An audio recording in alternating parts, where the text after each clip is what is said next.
안녕하십니까. 저는 서울특별시 건축사회 홍보위원회 위원장 이성경입니다.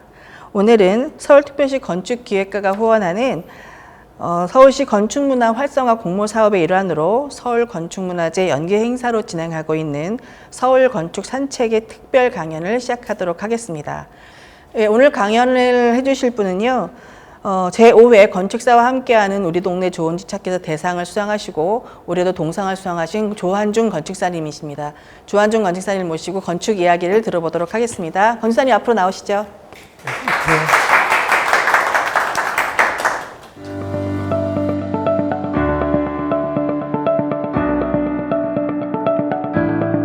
안녕하십니까. 저는 조한준 건축사라고 합니다. 앞서 홍보위원장님께서 소개를 잘 해주셔가지고 감사하게 생각하고 있습니다. 좋은 기회에 제가 우리 동네 좋은 집 찾기라는 공모전에서 작년과 올해 이어 수상을 한 바 있는데요.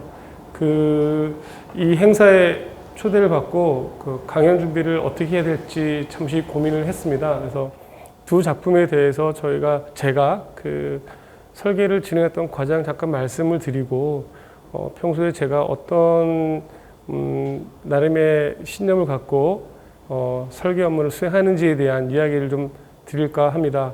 그리고 공모전에 참가했던 저 나름의 취지도 말씀을 드리면서 시작을 하겠습니다.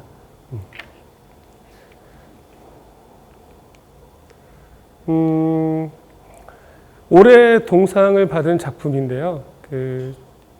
시간은 꽤 됐습니다. 2016년도쯤에 찾아오셨었는데 강남에서 주로 생활하셨던 분께서는 강북 구도심에 종로라는 매력적인 구도심에 자기의 건물을 짓고 싶다고 찾아오셨어요. 근데 자기가 일반적인 임대의 어떤 경제적인 것만 추구하기보다는 내가 짓는 이 건물이 자기가 생각했을 때 나름의 주변에 이로운 영향을 끼치고 싶다고 하셨습니다.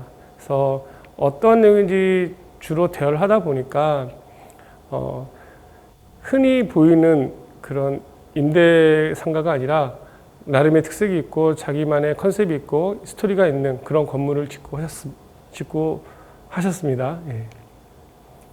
그래서 제가 이거는 이제 그 메인 페이지이긴 한데 종로구 경운동이라는 동네입니다. 인사동과 익선동 그리고 중간에 이제 골목에 있는 경운동이라는 동네인데 종로구라는 동네가 이 동 하나하나 이름은 되게 다양한데 그 동들의 규모는 되게 작아요. 그래가지고 도로 하나 사이에 두고 동 이름이 다를 정도로 막 쪼개져 있습니다. 그래서 경운동이라는 동의 이름도 사실 이때 처음 알았고요. 이쪽이 이제 역사 문화들이 많은 지역이다 보니까 지역지구는 일반 상업지역이라 하더라도 온전하게 개발 밀도를 다 찾을 수 없는 그런 규제가 많은 동네였습니다. 땅의 면적은 한 130 스퀘어미터 정도밖에 안 되는 땅이었어요. 건축 면적은 한 97 스퀘어미터 정도 됩니다. 그래서 연면적은 530 스퀘어미터 정도가 좀 안 되는데요. 지하 1층에 지상 5층짜리 임대용 상가입니다. 주 용도는 사무소입니다. 그래서 이 보시는 바와 같이 안국역 그리고 창덕궁, 현대의 개동 사업 등등 굉장히 이제 서울의 아주 오래된 도시이죠. 이쪽 지역에 건물을 짓겠다고 오셨어요.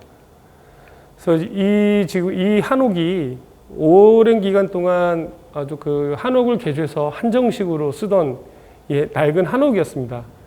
이쪽에다가 상가를 짓겠다고 사무소 용도에 찾아오셨는데 이 앞에 보이는 이 건너편의 이 담장은 운영궁의 담장입니다. 근데 그 안쪽에 덕성여대 대학원 그런 교육관이 있는데 그게 이제 담장이 덕성여대의 건물 바깥에 위치해 있었어요. 그래가지고 이쪽에 문화재가 근처에 있고 또 아무래도 문화재에 관련된 각종 규제 사항들이 있음을 짐작을 하고 좀 까다롭겠다고 생각을 했었습니다.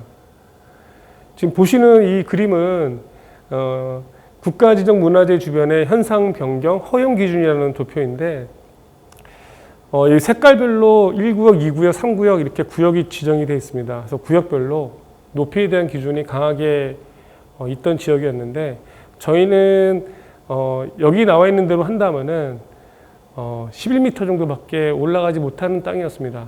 근데 그 이상을 짓고자 했을 때는 저희가 이제 문화재청의 심의를 득함으로 인해서 그 높이의 규제를 좀 완화해야 되는 절차가 있었습니다. 그래서 보시는 것처럼 이 점선의 이 구역이 현상 문화 변경 허가 구역의 이제 시작점이 됩니다. 근데 실제 담장은 여기에 있거든요. 그래서 이 건물들이 이 변경 허가 구역 바깥에 있음에도 불구하고 실제 이 운영구의 담장은 이 도로의 바깥으로 면해 있었습니다. 그래서 저희가 이 땅에 대해서 이거의 관계를 설명을 하고 우리가 최대 허용할 수 있는 층수 5층 이내에 지어도 크게 무리가 없음을 피력을 해야 됐고 그 결과 문화재청의 승인을 받아서 저희가 19m, 19.8m라는 높이를 승인을 받았습니다. 이런 거였죠. 실제 변경 구역의 지점은 여기인데 이제 덕성여대 건물이 이 안에 있음으로 인해서 안각으로 봤을 때는 실제로 여기 지어도 전혀 어떤 그 안에 문화재 안에서의 인지될 수 있는 사항은 전무하다. 이런 논리를 갖고 저희가 이제 심의를 득했었고요. 그런데 지금 결과론도 그렇지만 이제 과정은 굉장히 좀 험난했던 것 같습니다. 그리고 이제 아무래도 도심지 내에 이제 그 지구단위 계획 구역이라고 하죠. 그 지침에 의거하면은 재료라든가 색상이라든가 그런 부분들을 사용함에 있어 좀 어느 정도 규제가 좀 강했던 편이고요. 실제로 이제 나중에 문화재 심의를 득하고 나서 받았던 공문입니다. 그래서 이런 것들을 좀 저희가 모아놨다가 소개를 하게 되었고요. 이렇게 이제 저희가 건축 심의를 받기 이전에 문화재 심의를 먼저 득하고 이걸 근거로 건축 심의를 득하고 그 이후에 건축 인허가를 득하는 그런 과정이 있었습니다.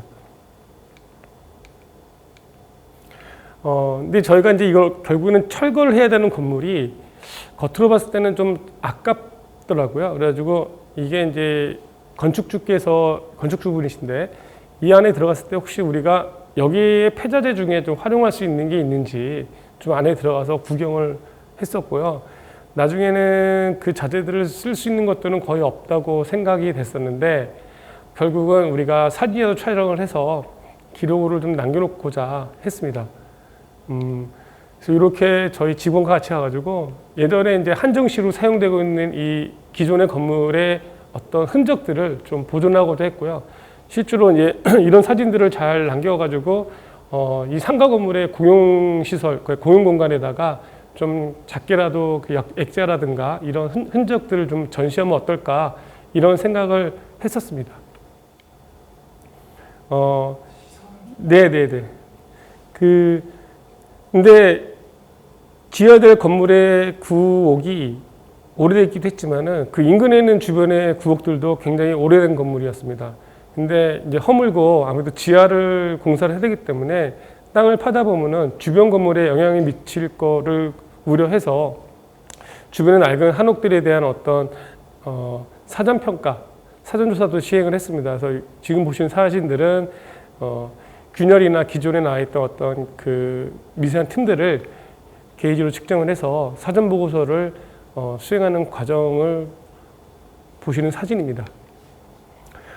처음에는 철거할 때는 이게 자꾸 옛날 한옥을 개량하고 하다 보니까 겉에 보이는 지붕들은 그게 다일 거라고 생각을 하는데 막상 뜯어보면은 굉장히 막 다양한 폐자재나 아니면 오래된 흙, 그러니까 옛날 한옥 지붕은 굉장히 무겁고 흙들이 많이 있잖아요. 그래서 저런 부분들이 존재하더라고요. 그래서 처음에 이제 철거 견적을 받을 때 그런 것들을 염두에 두지 못하다가 폐기물 처리 비용들이 막 상승하는 일들도 벌어지곤 했었습니다. 저희가 보통 그 오래된 구옥들 보면 맞벽이 돼 있죠. 자기 담장과 옛날 담장. 한쪽을 철거를 하게 되면은 인접해 있는 건물의 담장이 드러나게 됩니다. 그러면 굉장히 민낯이 드러나는데 단열재도 없고 심지어 뭐 창에 어떤 그 구멍이라든가 이런 균열들도 다 보이는 상황이 연출이 되죠. 그래서 나는 집을 지으려고 내 건물을 헐었는데 어쩔 수 없이 민원이 발생을 하게 되고 그런 것에 대한 사후 조치가 필요한 현장이기도 했습니다. 굉장히 철거하니까 많은 폐자들이 나오더라고요. 그래서 이런 과정을 겪다 보니까 저도 매번 프로젝트를 진행할 때마다 새로운 케이스를 만나면서 새로운 경험들을 하게 되고 전 나름대로의 경험도 쌓이고 노하우도 생기는 것 같습니다.